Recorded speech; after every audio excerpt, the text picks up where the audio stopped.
OK, now it's not often that the royal family issues an official public statement on anything controversial, so its press release today on Prince Andrew is perhaps an indication of the gravity of the situation he now finds himself in. The prince, it said, was appalled by the reports of Jeffrey Epstein's alleged crimes. Well, fair enough, they are truly shocking, but there is one slight problem. If the prince found his crimes so terrible, why did he go and see his friend in New York in 2010, 2 years after Mr. Epstein was convicted of paedophilia?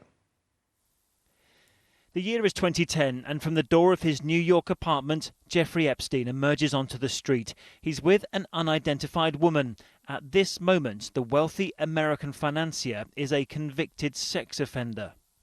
Also at his door, some moments later, another unknown woman leaves the mansion block. Waving goodbye to her from inside is the face of the Queen's second son, Prince Andrew.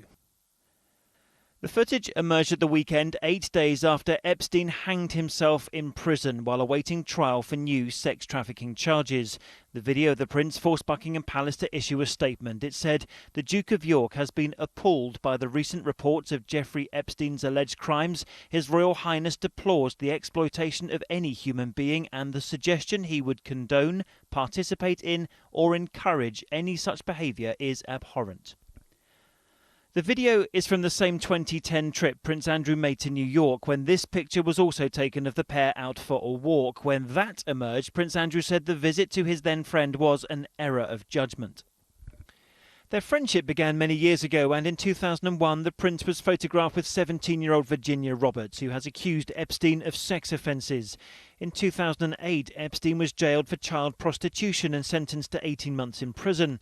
But Andrew still went to his friend's mansion in 2010. Epstein was then on the sex offenders register. Last month, Epstein was rearrested and took his own life in jail. Hello, everybody. In recent years, Andrew has found his feet with his project helping young entrepreneurs, but his association with a man he's not seen for 10 years now threatens to damage the reputation of the royal family. The key will really be whether the victims are willing to come forward and to speak out. Those with a clear grasp of criminal law say that legal proceedings did not end when Jeffrey Epstein killed himself. There's no statute of limitations on rape and sexual violence, so it doesn't expire as a crime. So the victims, in essence, can go back many years. Prince Andrew has not been seen in public since he left church with the Queen at Balmoral Castle last Sunday. He's now thought to be in this private resort on the Costa del Sol in Spain with his ex-wife.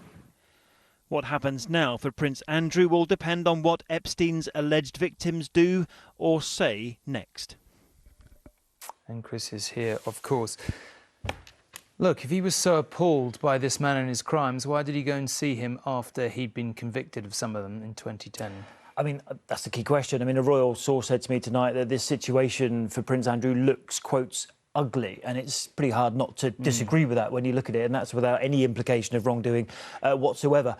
I think, excuse me, I think what you have to do is separate out Epstein's alleged crimes, for which he now will not face justice because he killed himself in prison, and this one crime of which he was convicted. That was, a conviction for soliciting prostitution from a minor, an underage girl.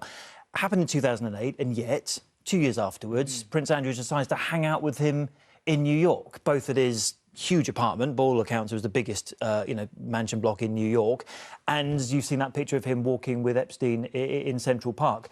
Now, I spoke to the palace today. They say, look, at the time he said it was an error of judgment and he had to resign as the UK's trade envoy, if you remember.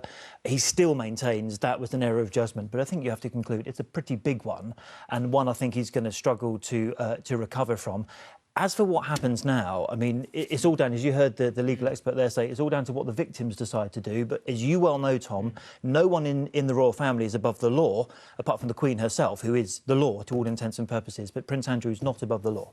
OK, Chris, thank you very much indeed.